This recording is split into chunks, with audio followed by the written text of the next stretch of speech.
Welcome to Windows on the World, and another great show we've got for you tonight. Exiting Brexit. Well, there are some things that people need to know, maybe things that they haven't even heard about. We're going to cover those tonight. And welcome to Windows on the World, bringing together the bigger picture from global to local. That's something we talk about all the time. The Global Action Plan implemented at a local level, and people all over the country are sending in information which means pretty much the same. In other words, this is going on everywhere, the Global Action Plan implemented at a local level, and we've talked about this on many different shows. Your council is linking to different regions. They're becoming mega councils, just like in America, just like the rest of the world, where the habitat and global action plans of Agenda 21, Agenda 2030 are actually being imposed. Now, in our last show, which was all about education, we brought up populism, which is a political approach that strives to appeal to ordinary people who feel that their concerns are disregarded by established elite groups. Now, of course, this has only led to one thing: the demonisation of everything outside the accepted opinion corridor as far-right, fascist, Nazi, etc. Very limited vocabulary being used, but it's been an effective one for quite some time. And it's getting a bit worn out. The recent and regular protests in France are now apparently proof of this statement. So let's look at the World Economic Forum, which cites nationalism as one of the biggest threats to global stability. This is what all of these organisations and think tanks are putting out. In other words, that there's a huge problem, but they're not going to tell you directly why the problem is occurring. They're going to give you their solution. Let's see what they've got to say from the World Economic Forum, where it cites nationalism as one of the biggest threats to global stability. Of course, the loss of popularity by the allowed distraction issues has led to mass panic in the form of labelling everyone with a different opinion than totalitarianism, as far right, as we've just said. And the term has no meaning except to demonise those with a brain cell or two left. So let's carry on with what they've got to say. That's Piers Corbyn, who's just arrived. Piers Corbyn is in the building, in Windows Towers. In continuation of several of the biggest themes from last year's report, the World Economic Forum highlighted the rise of populism as one of the biggest risk factors, which they warned would be exacerbated as slowing economic growth, tightening financial conditions and more market chaos ahead. Well, they should know. They have a meeting to plan it all every year with every conspirator they need. Expect more climate change and more climate justice, as it's good for the economy. We're going to be talking about that a bit tonight. Though, let's carry on with what the World Economic Forum had to say then. Other major risks highlighted in the report included climate change. Oh, what a surprise. They're nothing if not predictable, these people, aren't they? Rising sea levels, emerging biological threats, and emotional and psychological strain. Well, that's what the media's there for, isn't it? To actually bring in emotional and psychological strain through the social engineering, something we cover pretty much week in, week out, but it's always interesting to see which particular angle they're going to come at, and it's usually only one of three.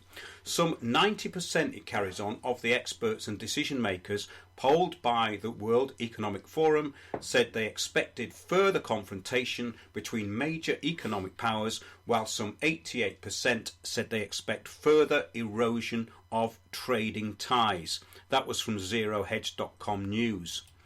It's called Cites Nationalism, One Biggest Threat to Global Stability. Now, onto social engineering. We always come up with this one. It's a useful term which describes adequately what's going on. Well, it's all speeding up locally. Every area in the UK and, of course, the world is seeing the ramping up of hive housing, the war on cars, and the proliferation of useful idiots. There's more of them every day. They're being trained. And, of course, the administrative sector is the most influential in people's lives. And a lot of people who are writing into Windows on the World are now adequately describing how this is affecting them. We're going to get onto that a little bit later. So, as the show last week reported on the education system of the last couple of 100 years and those who helped to shape it, The principles of education, as stated in 1918, were to prevent change and assume that mental agility and memory declined very soon after indoctrination by state education. That's all in the Principles of Secondary Education by Alexander English, published by the Harvard Library in America there. And John Taylor Gatto had tremendous difficulties in getting a copy of that, even though it was actually in their own library and it was one of their own publications. God. Can you believe this? I can. I'm sure you can. Well, I think you've been through the state indoctrination system, haven't you, Mr. Corby? I resisted the indoctrination, though. I thought you had done, because you've come out the other side almost a free man. Almost a free man, but there's a policeman in my brain, I think. Well, is that you mean like a thought police? Yeah, they're there everywhere. Well, they are. We're all affected by the thought police, and the thing is to be aware of how they operate, and that's what this show's all about, really. The real news, the fake news, and the downright trivia. Well, looking on the bright side, well, we do at this particular moment in time. I'll tell you why. Because do you know what's happened this week? Well, many things have happened this week. We've made a great breakthrough. I've been blocked on Twitter. Hey! You're meant to do that after I've said who it was. Okay. So we've been blocked on Twitter by Owen Jones. Oh, right. Well, why? Well, I saw that on your tweet, but you didn't say why. It just said he'd blocked you. So yeah, the attachment's unavailable. That's right. Basically, you don't know what it's about. Well, it was something that he'd put up, which was the usual trivia, and I made a comment and retweeted it, and he obviously got upset and read it. You see. So the other thing is that I've been in touch with some change agents on Twitter as well, and they come back with, this is a community project. What is a community project? Well, I'll get to that in a bit. You mean the European Union, maybe? Oh, we got it. Well, project? Don't preempt things, because we are going to get onto that pretty soon, actually. But we're going to get onto that other thing, that other tweet later, because that does tie into what we were going to talk about in the bigger picture. So let's have a look at this. This is by Charles Hugh Smith, The West's Descent into Cultural Revolution. Just have a listen to this. This might resonate. A cultural revolution is a movement designed to preserve the political and financial power of a ruling elite by social rather than political or financial means. That's something we talk about quite a lot. The key dynamic of a cultural revolution is the oppressors appropriate the language of liberation as their favoured tool of suppressing dissent. Diversity, social justice, social equity, vibrant communities. Does this sound familiar? Yeah. Carries on to those launching a cultural revolution. Well, the Chinese cultural revolution was that sort of stuff too. Well, thank you for that interjection. Maybe our listeners know that already, or maybe they didn't, you see. So let's see what it says. The goal of the Cultural Revolution is to render all those who resist the ruling elites politically and socially invisible. Well, that's not happening, is it? Like being shadow banned and blocked from all of these so-called social media public forums. That's something that happens quite a lot, especially with our shows. And having said that, I'm going to have a quick look as to who's in chat. I just want to see that we've got people there. And if I can find the window. Oh, yes. Yes, there are people there. So Eric Von Essex has said the media is going OTT about Phil the Reptile's car crash. Yes. My theory is it's hyped up as they will endeavour to get the elderly off the road using expensive, mind-numbing bureaucracy, retests, etc., and making driving a car even more expensive. Now, they are bringing that up because basically They keep putting it in the paper, and of course this woman and the passenger, the people that he crashed into, one of them broke their wrist, and they said they haven't even had so much as an apology. Well, the thing is that they don't know much about the royal bloodlines. One thing you never do if you're of a royal bloodline is apologise, because you're not meant to be wrong, are you? Because you've been chosen, so you can't apologise because it was meant to be. However, Prince Philip was spotted the other day on Sandringham driving around without a seatbelt. Now, of course, that's not really illegal. It's not illegal. You can be fined for it. It's a private road as well. It's his own private racetrack. So he can do what he wants, really. And if the public get in the way, then it's their bloody problem, isn't it? You know. Yes, that's true. Exactly. So Yes, it's interesting stuff about the Cultural Revolution. And this is from Per in Sweden, who sends us stuff pretty much on a weekly basis. He says, an absolute must-read, highly relevant to the catastrophic development in Western society today. Sweden is the forerunner country, completely exhausted by 50-plus years of gradual escalation of the Cultural Revolution, which Olaf Palme started at the behest of the Rothschild CIA. This is how you run an entire country like a sect. And we're talking there from somebody who lives in Sweden and knows a lot about it. There's a great book, actually, called The New Totalitarians. You can get it as a PDF. And I still have not completed my reading of that. But what I have read of it does indicate that we may be on a similar trajectory in what's happening. So, yeah, that was from Charles McHugh Smith. charleshughsmith.blogspot.com. And that was sent over by our friends in Sweden. Let's carry on. A new Rasmussen reports National Telephone and Online Survey finds that if the 2020 presidential election was between Trump and Ocasio-Cortez, 43% of likely US voters would vote for Trump, whilst 40% would vote for Cortez. A sizable 17% are undecided. This is essentially a tie, given the margin of error for this last survey. Now, basically, America is ripe and ready for Rothschild democratic socialism. This is again from Per, who sent this in. Amidst all the talk about American rebellion and rage against the machine, the powers that be can rest assured that their propaganda machine is working flawlessly. Not only did the CIA usher AOC into Congress, that's her, but once she got in, they wasted no time on making her the media darling with softball interview on 60 Minutes and all. And lo and behold, here she is, neck and neck with the controlled populist presidents. It's a real thing of beauty, this. That was from zerohedge.com. Interesting stuff.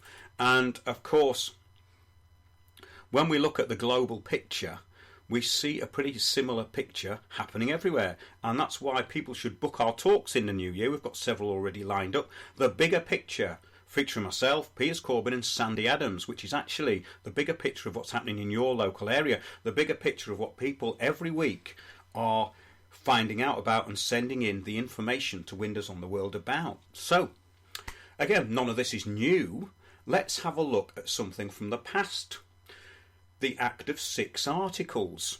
Now, this was passed by Parliament in June of 1539, and it was formally titled, now get this, An Act Abolishing Diversity in Opinions. The Act of 6 Articles reinforced existing heresy laws.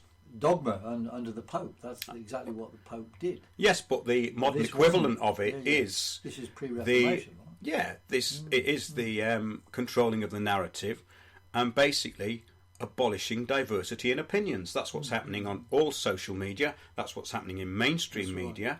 Consensus. If you don't comply to the consensus, you're wrong. My facilitator and my co-facilitator said there is a consensus. Incidentally, there's a great video that was sent to us by Kevin, and it's about... He titled it "When the Delphi Technique Goes Wrong." Now, if you know about the Delphi Technique, it was invented by the Rand Corporation in the 1950s. If you don't know about it, then it's basically the way all your council meetings are being run, with a facilitator and a co-facilitator, basically being stirred into a predetermined outcome, and that determination is already made. So in other words, you don't have a choice. You get what you're given. That's what the Delphi technique is, and it's happening all over the place. So yeah, it was quite funny because these people actually got up at this council meeting and said, no, we don't want this. We want ballots and we want to actually have a say. And then they got accused of being angry, and they weren't angry, but then they did get really angry. So it kind of backfired, and a lot of these councillors and people had to leave. It was quite amusing. Yes, heresy, meaning one who is able to choose. So an act abolishing diversity in opinions of 1539, pretty much what we're having today. Although you don't get burnt at the stake for heresy anymore, you may get banned from Twitter. This has become quite an issue, as the UK have found out that they are not able to choose the non-Brexit, or Brino. Yes. So, Economist Intelligence Unit Democracy Index 2018. I want to get onto this before we get onto Brexit, okay? Basically, The Economist regularly publishes this index, right? Now, it's called The Democracy Index. Find out how democracy fared in 2018. The results highlight how, despite a growing disillusionment with formal political institutions, political participation is on the rise as people are spurred into political action. Well, by that, do they mean like thousands of people on the streets of France, or do they mean that people are actually going to vote? You know, it's quite interesting. That, well, there has been increased membership in parties. Like the Labour Party is in Britain is the largest membership party in Europe, and maybe there are signs of some similar things happening in Europe. It might be what they mean. I don't know. Yeah, well, that's quite interesting. All the same. The Economist Intelligence Unit helps business leaders prepare for opportunity. Oh, we couldn't be talking about change agents here, by any chance, you know. Empowering them. Here we go. Empowering them to act with confidence when making strategic decisions. We are renowned for our comprehensive global coverage and use the best analytical minds to examine markets, countries and industries with a level of insight you cannot find elsewhere. Right. So, uncompromising. This is the Economist Intelligence Unit, the Economist. Okay. Uncompromising integrity, relentless rigour, and precise communication underpin everything we do. We are meticulous. Oh, they don't like blowing their own trumpet much either, do they? You know. But really, the reason I read all that out is because this is the way that the narrative is controlled, and it's all being done by NGOs, think tanks, and corporations. But the Agenda 2030 fake community schemes which get the public working for nothing. Now, this is a recent tweet by the Mill at E17. And it said, "Come on and volunteer. We're looking for a garden group team leader to be a champion for our garden and coordinate the garden squad to keep it looking at its best." In other words, work for nothing. So I retweeted it with this comment. The communitarian use of volunteers is not community, in inverted commas. It's the new poverty for all and demeaning of all worthwhile labour. The council are also getting the public to volunteer as slaves for the jobs the public pay the council to do, Mark Windows added. Well, actually, they got back to me and said, we are not part of the council. Well, I didn't say they were part of the council. Right. I just said the council were doing it too.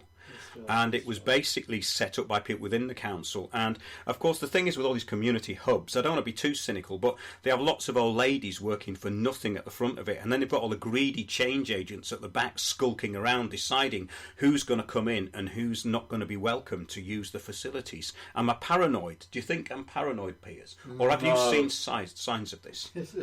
No, I think what you say is true. It's just that a lot of people find it difficult to believe until they've experienced it themselves. Yes. I'm just going to read something before we carry on. This is from Gensler.com, and it's called Designing Vibrant Communities. Vibrant communities are the building blocks of our fast-paced, increasingly urban world. To thrive, communities must be connected, resilient, healthy and inspiring. The world is undergoing massive urbanisation at an unprecedented rate. Between 2000 and 2050, the globe's urban population will double from about 3.6 billion today to 7.2 billion, according to the United Nations Human Settlement Programme. Well, it's them that's implementing it. That's right. This is not voluntary. This is not something that's just going to happen. No. This is what all of these new housing... And they're saying, look at the graph, it's happening. So then they predict it using a graph which is caused by their decisions and depopulation of the countryside and cramming people into little boxes in cities under social cleansing operations. Well, that brings me to their next question that they're going to answer. This raises key questions. What kind of cities will we make? And what kind of cities do we want to make? Well, they're all decided at Habitat every 2 years, Habitat conferences, implemented through ICLEI, which is Local Government for Sustainable Development, into your local community. And that's why people contact us and book our talks and get in touch with the show. Because these things are happening at a very high speed. Let's better say what ICLEI stands for. It's Local Government for Sustainable Development, but ICLEI doesn't make any sense at all. No. Have a look, but if you put up ICLEI, Local Government for Sustainable Development, you'll find out all about it, and you'll see all the keywords there, vibrant communities, all the rest of it, it's all on. Yeah. But ICLEI's a worldwide thing, actually. Yeah. So basically, it says the scale of the task at hand is daunting. So we propose beginning with the building blocks of cities, communities. Oh, this will be the vibrant and diverse communities that are building. Well, like Elephant and Castle, there was a vibrant, diverse community in the Haygate estate, which has been utterly destroyed, and now they're putting up signs saying they're building a community. They're not building any community. They are just making available flats for international property speculators to keep empty. This is correct, but on the bright side, they have put a community of empty flats. Can empty flats be a community? They have put some wooden blocks to sit on the roundabout. They have. Well, that's community, isn't it? Gets people out, doesn't it? I mean, what better thing to do of an evening? If you need to beg, you can sit on those. Just go and sit on a roundabout. Go and sit on a roundabout and watch the traffic chaos around you and say to yourself, why aren't they all on bikes? You see, this is what it's all about. This is from the House of Lords Select Committee on International Relations. Fifth report of session 2017 to 19. It's called HL Paper 250. UK Foreign Policy in a Shifting World Order. It's the House of Lords Select Committee on International Relations document. Okay. Now listen to this. What it says. This is article. Just published, right? Yeah. This is Article 107, and it states: during our visit to Washington, officials from across the administration and legislators from both parties were concerned that the disaggregation of information and the loss of trusted sources was making it difficult to govern. Well, this is what we now are calling fake news, you see, because basically we all know that what we're being told is rubbish, and now they're going that our trusted sources are being lost. Well, the reason they're being lost is because they're not bloody trusted, really, isn't it? I mean, it's quite obvious. It carries on. One senior official expressed concern that a significant minority of Western citizens was increasingly believing in conspiracy theories about their own governments and adversaries, which affected the administration's ability to achieve broad public support for aspects of its foreign policy. Now, this is very important, isn't it? Because absolutely. The things in the media, and the people in the media rather, that are driving all this are increasingly being found out. And the reason they're being found out is because they're working on such a narrow band of reality. And they're not addressing any issues of importance or anything of any truth. So it's interesting that the House of Lords have somehow picked up on this now, isn't it? It is, very interesting. Okay, they have reasonable grounds for their concerns, let's say. Okay, so before we get into Brexit, this was an article. Meet the new Brexit doomsday preppers. Housewives stockpiling food and medicine. My God. Say what you like, but in moderation and with a little self-distance, prepping is simply a good lifestyle. So now it's a lifestyle to go out and buy dried food, not just for the cat, but for yourself, right? That you're never going to use. I mean, I remember all this years ago, and you're thinking, oh, maybe I should, Well, maybe I should get there's some. There's a war-on mentality, it's like that. Well, exactly. But what happens if the supermarkets run out of food? Well, that would only take 24 hours in a city. Well, they will run out if everyone starts trying to prep for them running out. Well, this is what happens, isn't it? It's what happened over petrol crisis during Suez. Well, I remember all that, but I remember it happening in the 90s as well. Yeah, absolutely. And when they actually made petrol extremely scarce for the purposes of increasing the price of petrol, and people were driving around everywhere wasting petrol looking for petrol, which I suppose is what you have to do being a consumer, see. And also this is interesting because it doesn't take much for people to panic, does it really? No. Not in a city anyway, and that's what all this urbanisation's about. It's about being able to control population very easily, scare them whenever it's necessary. Yeah. Well, the amount of stuff on shelves won't last long. That's right. So, I think there's only a few days worth of consumption stuff available, i.e. if all the ports closed and the factories closed, then everything would run out after a few days. So the way modern economies work depends on a lot of what you call just-in-time deliveries. Yeah, exactly. And a minimum amount of stuff invested in goods which are not being consumed, because obviously those are capital investment which is unused until they're actually consumed. Yeah. So basically it's just... Listen to this. I just wasn't aware of this until I started my low-level prepping lifestyle. Now, wait a minute, right? If there's going to be a huge shortage of something, do you go about it in a sort of low-level hobby kind of way? This is the trivial mind of the media, isn't it? You should just corner the market in baked beans locally and sell them at a high price later, I would have thought. That's probably what people are doing. Exactly. Or think they're going to do. Okay, so let's get on to the Brexit apocalypse. Apocalypse now, which includes everything. The Y2K moment, I dare say. And no fake news will be left behind. Why withdrawing money from banks won't work. This is interesting, actually, because we just, before we get on to Brexit, I'll just go through this quickly. With fiat money, the banks aren't dependent on customer deposits, but can obtain those from the interbank market. Did you know about the interbank market, Piers? Right, I did, but you... I'll explain briefly because I think it's very important as to what's happening in France. So the interbank market channels... The interbank market channels excess deposits to banks in need of more deposits if a general deposit shortage arises, so that more banks need deposits. By that you mean they need cash, right, to issue? Yes. Okay. So what more banks need deposits than the excess deposits on offer? The central banks will simply create and supply the missing cash to the interbank market. So yellow vest withdrawals can easily be made up by the ECB, Banque de France, and certainly will be. It's a finterbank errand, it says here, to create a hole that's so easy to fill. Under the old hard money regime, things were different. The interbank market is the global network utilised by financial institutions to trade currencies between themselves. So it's all in-house, you see. Yeah. While some interbank trading is done by banks on behalf of large customers, most interbank trading is proprietary, meaning that it takes place on behalf of the bank's own accounts. So the central banks could supply specie to a certain point, but if specie withdrawals became too great, the whole system could in principle be brought to its knees by a bank run. Not so any longer. Can't do that anymore. So basically, it's a good idea taking all your money out of banks, but ultimately it's not going to affect them. I think that's what they're saying there. Yeah, but they could reach a point where, say, if everyone in Paris takes out all their money, they won't have enough actual... No, they'd have to print it again. They'd have to print it, so it's got to be delivered.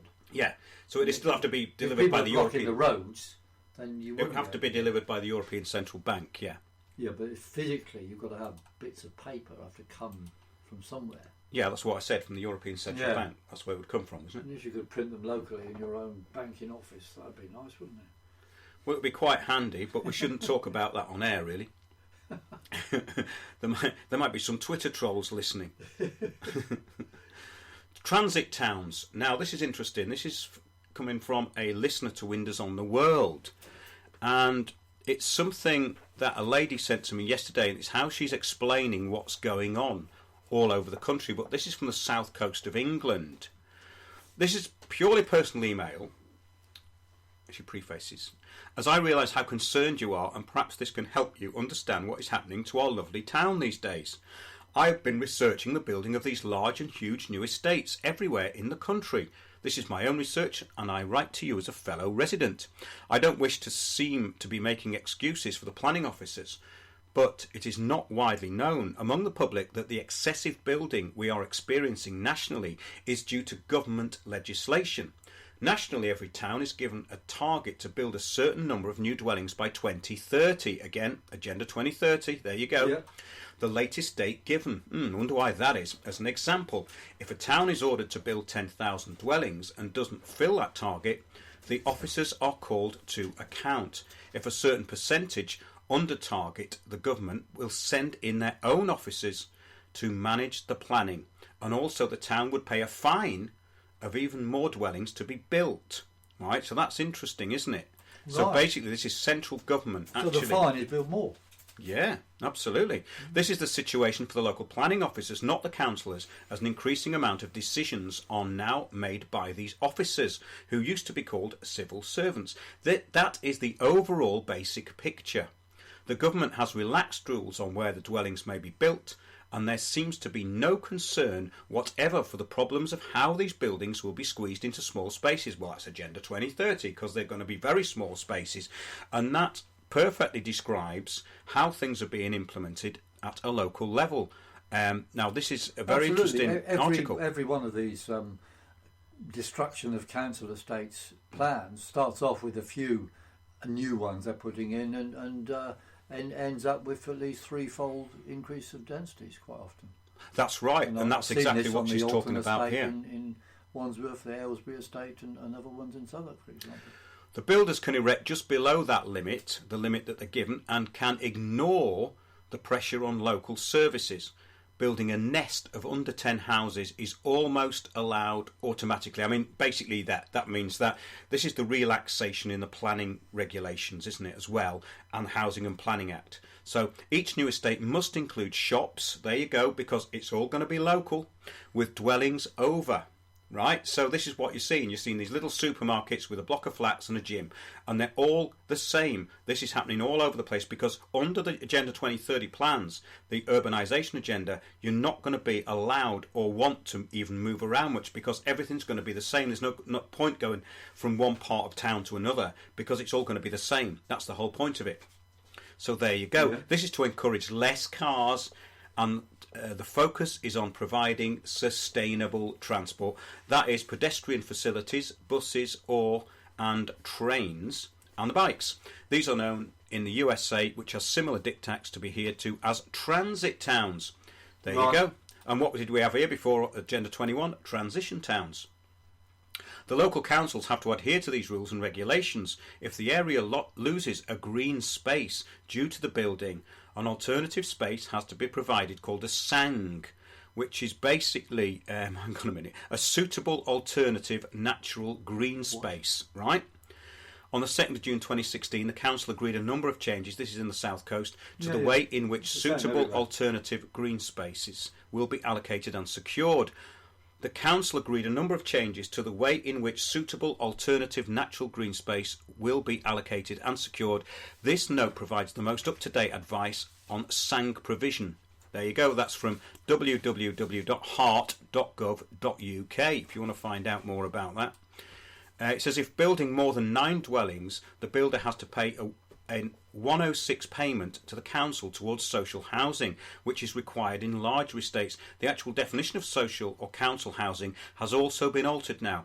It is understood as the council housing, but now is either or shared ownership, with housing associations eligible for the government loan for deposit payment. For sale to landlords as buy to rent, or homes with a rather vague description of affordable houses. This is what they've got up on all these billboards, isn't it? So they're renaming council housing into something else, and that's exactly what we've seen. It's that's right. It's a false narrative to socially cleanse. I mean, they're pretending they're not socially cleansing by renaming the socially cleansed operation as council housing.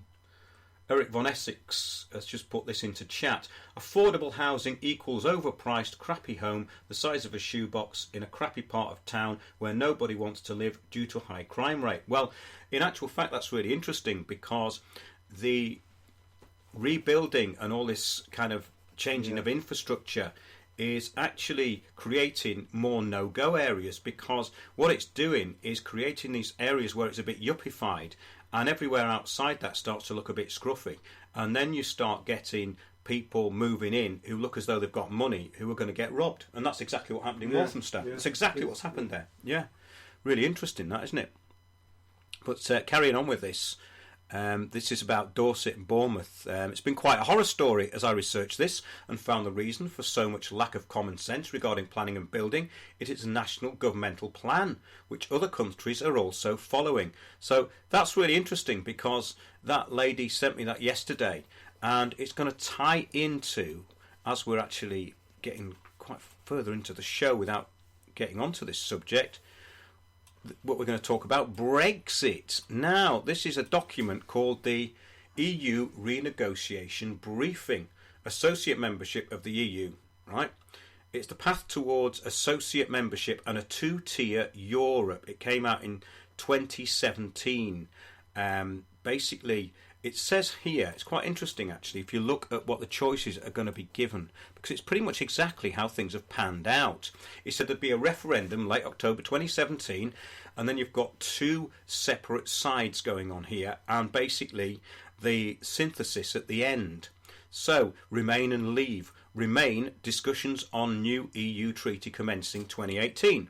Right, Leave would be Article 50 negotiations and a second referendum on withdrawal agreement. The second referendum. Right. Planned all along, you see. Yeah. Agreement on... Well, they say the referendum there is on the withdrawal agreement. On the withdrawal agreement, as opposed to whether or not you leave. Yes, absolutely. But things have slightly changed. I mean, this is an interesting document to look at now. It carries on, and this is going to be the outcome for Leave or Remain. So this is their plan, but it might be in trouble. Yes, it's interesting, isn't it? Because it says here, agreement on new relationship between Eurozone and non-Eurozone states will lead to a two-tier Europe, yet the dominance of the Brussels-based institutions over Europe, bar the Eurasian Customs Union, continues, okay? Now, if we get into the document, it says here, prior to the referendum being held, David Cameron will present to the British public proposals for reform of the EU, heralding a new British model of membership. This will include proposals for the creation of a two-tier Europe, where there will be a distinct divergence between the Eurozone, which is the core of Europe, and the outer non-Eurozone states. Yep. This is the essence of what David Cameron claims he is negotiating. It means the UK accepting what has become known as associate membership of the EU. This new status may be rebranded as the British model. Now, I think this is basically what they wanted all along. It's what they're steering us into now, isn't it? I think so, yes. Okay, so the so-called renegotiation is nothing more than David Cameron acquiescing to the EU's demands and failing to defend the British national interest. The UK will be told to accept this second-class status. The bogus renegotiation is, in reality, merely the acceptance of an existing EU plan which will turn the UK into a second-class member of the EU, although ever closer union will no longer apply to Britain. Ultimately, the UK will lose money, influence and power. Yeah. Well, you see, Theresa May's plan was exactly that. It's we stay as prisoners, but are nominally not members of the European Union. So that's why we're calling it a Brino thing, Brexit in name only. However, that has been resoundingly rejected by all sides in Parliament, which is curious because you see, this must have been, one would have thought, the aim of the Remainists to have something like she's put forward. But maybe they realise politically it's just madness, so they voted against it. I'm not sure if they know exactly where they're going to go next. But they've made no deal a kind of rallying cry for Remain as a justification for a second referendum. But the second referendum that people like Tony Blair are talking about is a referendum on Remain or Leave, rather than something about details of relationship, which is curious. So it may be that whole plan is being knocked off course. I mean, they're doing all this now on the assumption that if you have a second referendum, then on anything, either detail or on whether the UK leaves or not, they're assuming that they're going to win that. However, and they're making up opinion polls which would try and show that. However, I think it's very unlikely that a second referendum would result in people voting any different from they did last time. I think last time was an indicator, and if you have a year-long campaign or preparation for another vote, in that campaign there'll be extremely bad tempers on all sides and quite likely violence. And the true nature of the European Union will become more and more apparent. You see the idea that it's a democratic, happy place is completely exposed by what Macron is doing in France. I mean, basically, the European Union army, yes, their army, is being used against the French people to throw tear gas bombs if you don't agree with being impoverished under the names of the European Union. Well, when people in Britain see this, I think, they're going to want to vote no and stay out of it. So I don't know if they're actually going to head for a second referendum. I think they'll talk about it, but I suspect what they really want to do is have another Brexit in name only attempt, which will probably get rejected in Parliament. I mean, I think the best hope for liberty in Britain is that we reach March the 29th without anything being agreed, and then we leave under World Trade Organization rules. And there's nothing wrong at all with a managed World Trade Organization Brexit, because Britain is already a member of the WTO. It's a kind of a large umbrella operation, and I think just about all these problems supposedly about trade are made up. In practical terms, anything about car parts going from A to B will be resolved. Anything about tulips being imported will be resolved. The thing the European Union don't want is Britain keeping its fish. They want to confiscate natural resources. But all this chit-chat or rage about trade deals really hides what the European Union is about, which is what they don't want people to talk about. It's about imposing an undemocratic dictatorship on sovereign states. It's the end of sovereign states and a undemocratic operation taking charge. And you might not believe this if you're listening. Think, really? Is it that bad? But if you recall, go back to Grenfell Tower. Very interesting there. There were certain regulations about insulation materials and other materials which come from the European Union, and some from Britain there. Now, the European Union ones were less strong than the existing British ones. However, the European Union ones were, it's agreed by Parliament, I suppose, or agreed somewhere, those are mandatory. The British original rules are deemed voluntary.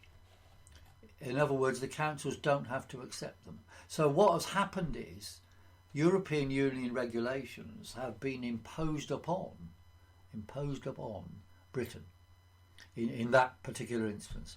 But this is their general plan everywhere. So it's to take away sovereignty and impose more profitable operating systems, which we cannot discuss or negate, or certainly not easily, because of the remote ways in which the European Union operates, namely by diktat. So this is why we've got to have a Brexit WTO managed exit on March the 29th and resist all attempts to second referendums or anything.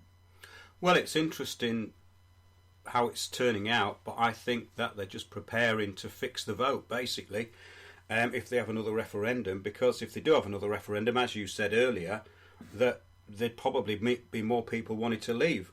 I think the determination would be even greater, because the Remain camp is mainly just in the south of England. That's right. From what I've seen. And you see, there will be more actual real discussion if they... Well, there is already real discussion. You ask a Remain person, why do you want to leave? They don't know. They do not know. They just don't have a clue. They just say they like it or something stupid. Well, come on. I mean, ask them a question. And I did a tweet on this. I said, tell me, on March the 29th, when food prices go down in the pubs, will you donate the extra money that you've saved to Macron in order to buy water cannons and tear gas projectiles to throw onto yellow vests? I mean, what are these Remainers actually standing for? I mean, it's insane. If you bother to think about it, Remain means surrender to an anti-democratic dictatorship. And, a lot of Remain people are like, the idea they're all young people and bright-eyed is silly, actually. But, there's a number like that. But the same people, if they think, and some of them will turn against Remain big time and become militant Brexiters. Well, that may happen or it may not happen. I mean, if you look at the level of programming there, I think it probably won't happen, because a lot of this stuff is about happens to some, but hurt feelings. How many? And it actually, that might be a good time to go on to this, the Twitter smearing of Corbyn and Assange. Not yourself, of course, your brother. Yeah. No. Even though you get smeared, don't you? Well, I do, but Jeremy gets smeared 24/7 right now. Yes. Historian and UK analyst Mark Curtis checks out the Twitter accounts of journalists whose names have been associated with the Integrity Initiative. Now, we covered the Integrity Initiative recently.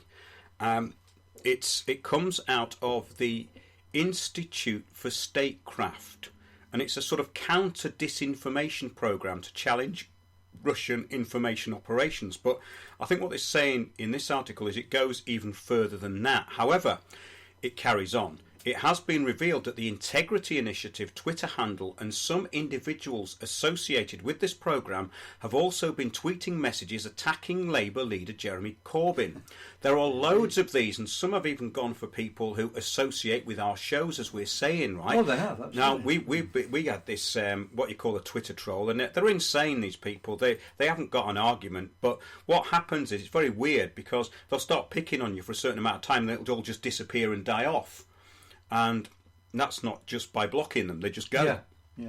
It carries on. This takes on special meaning in the light of numerous UK military and intelligence personnel associated with the programme, documented in an important briefing by academics in the Working Group on Syria Propaganda and the Media. That's interesting. But also see our show on the 7-7 Brigade, UK British Army trolls sat on Facebook attempting to control the narrative and probably failing miserably, and actually doing a bit of research and finding out what is going on. That's probably why they need to try and recruit snowflakes to the army, because the people who were in 7-7 Brigade in Berkshire are probably so disgusted they've all left.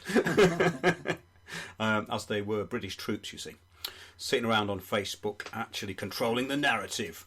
It was an agent of change, was the 7-7 Brigade, named after the Chindits, who were the extraordinary group who were founded by General Lord Wingate, who went and the precautionary principle in Palestine by let's murder them in their beds before they have chance to attack us. I think that was his kind of battle tactic there. They say this precautionary principle should be used at all times.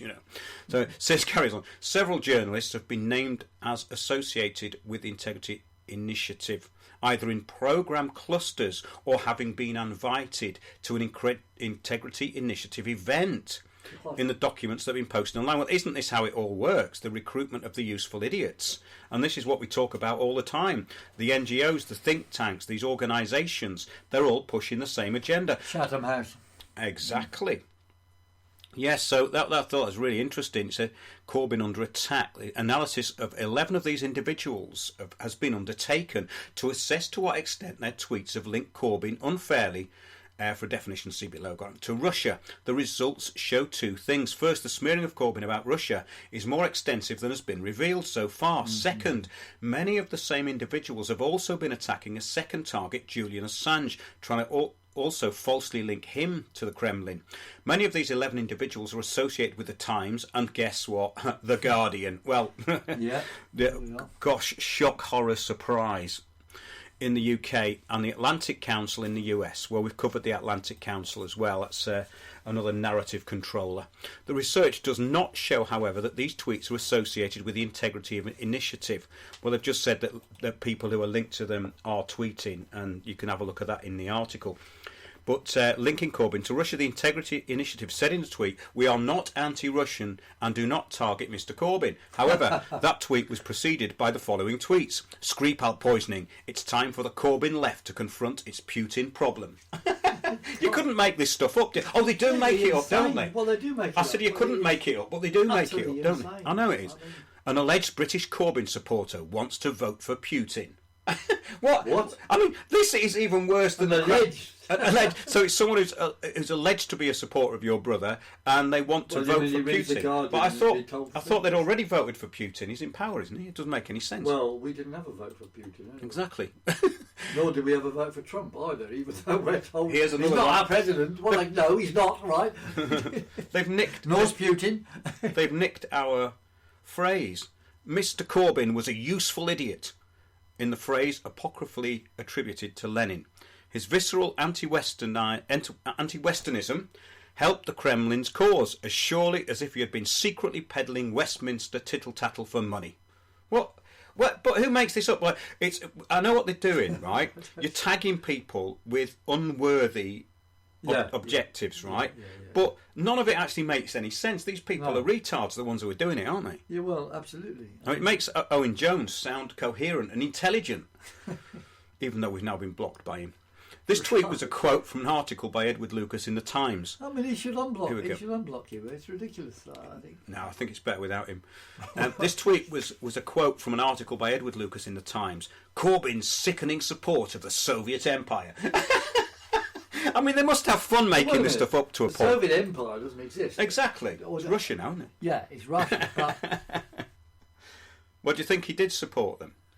Well, no. I mean, well, he was opposed to the invasion of Czechoslovakia, for example. So, no, of course not. He didn't. So he opposed the normalisation of Czechoslovakia, did he? Well, he can't be a real communist, can he? Of course not.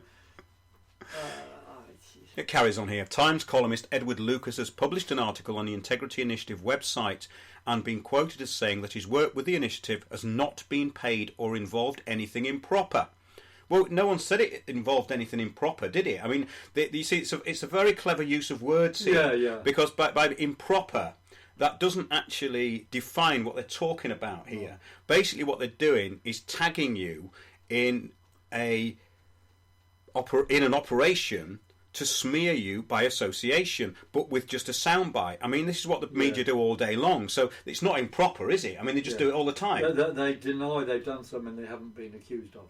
Like if I complain that you're shouting at me, and then you say, I haven't killed anybody. That's right, then, that's how it works. That's your answer. Well, okay, true, but irrelevant. But, a reader might think, oh my God, did Piers accuse him of killing somebody? I mean, what is this? Well, this is right. I mean, that was the objective when they called us neo-Nazis, but that lasted about 20 seconds, didn't it? I mean, well, it didn't last 20 seconds. It lasted 20 seconds on Twitter, wasn't it? Before it got rebuffed with a comedy line or two. But anyway, it carries on here. Times columnist Edward Lucas has published an article on the Integrity Initiative website and been quoted, So let's carry on. Corbyn's friends abroad prove he's unfit to lead. That was another one, right? His rabidly anti-American and pro-Putin worldview is alarming and makes him unfit to be Labour leader. OK, well, that's just an opinion, right? That's this guy, Lucas. It's an opinion, so what? Of course, they talk about anti-American there, but you see, the mainstream media now is totally anti-American in terms of being anti-Donald Trump. So what are they really talking about? Well, I don't know. Ask them. More excellent stuff on Corbyn's love of plutocrats so long as they are Russian. Now, this is absolutely ridiculous, isn't it? It's kind of absurd. But it's absurd in a kind of surrealist, kind of Monty Python type of way, isn't it? Well, there's only Russian plutocrats in Russia. There aren't any anywhere else. My point exactly. In another tweet, he praised as brilliant an article about Corbyn playing into Russia's hands on the Skripal poisoning.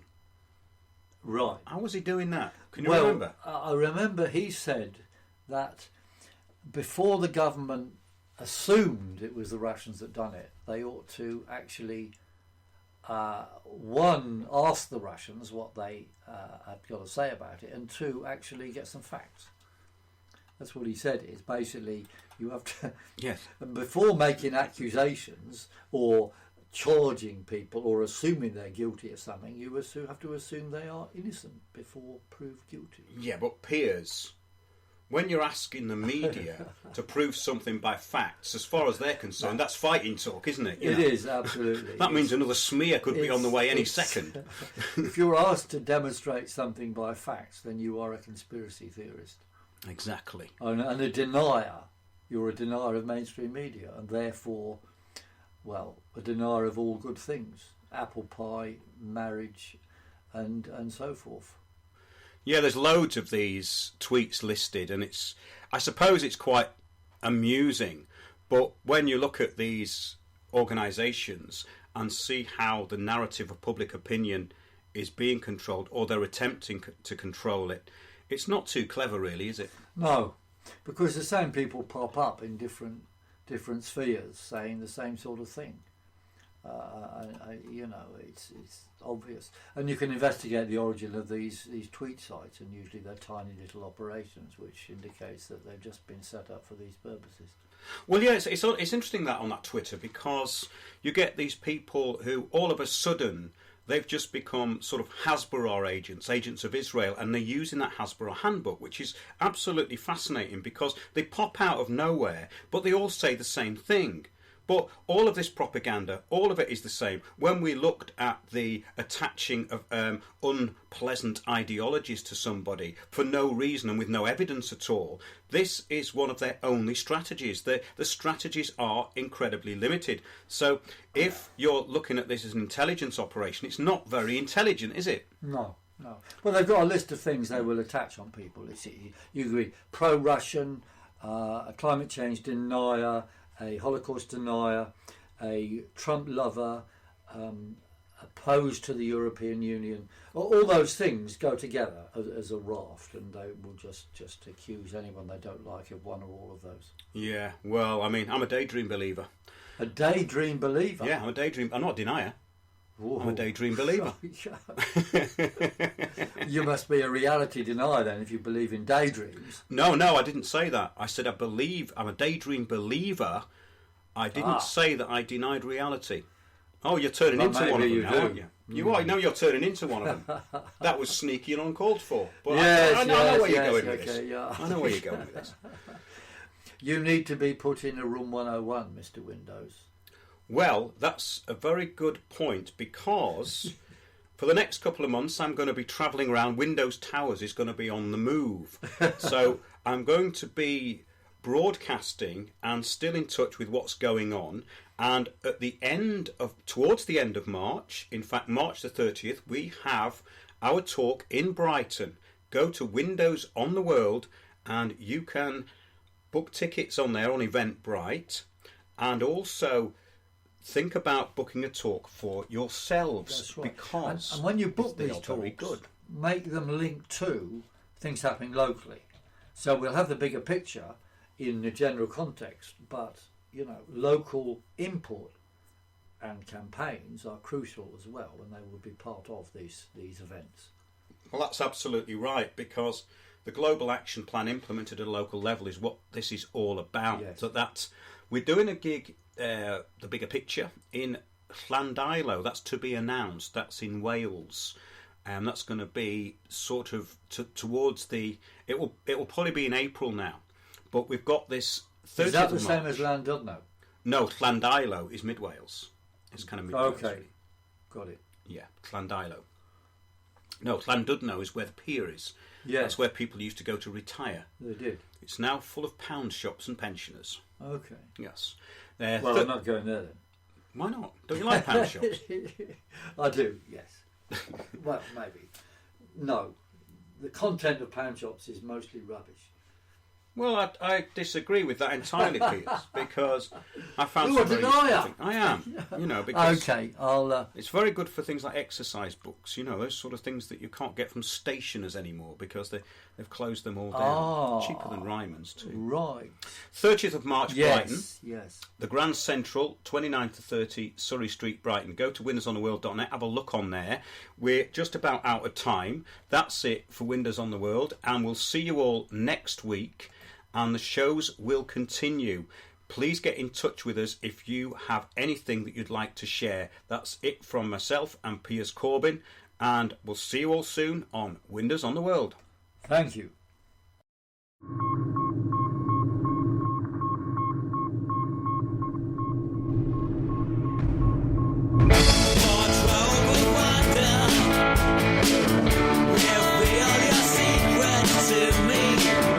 Let me look deep into your drawers.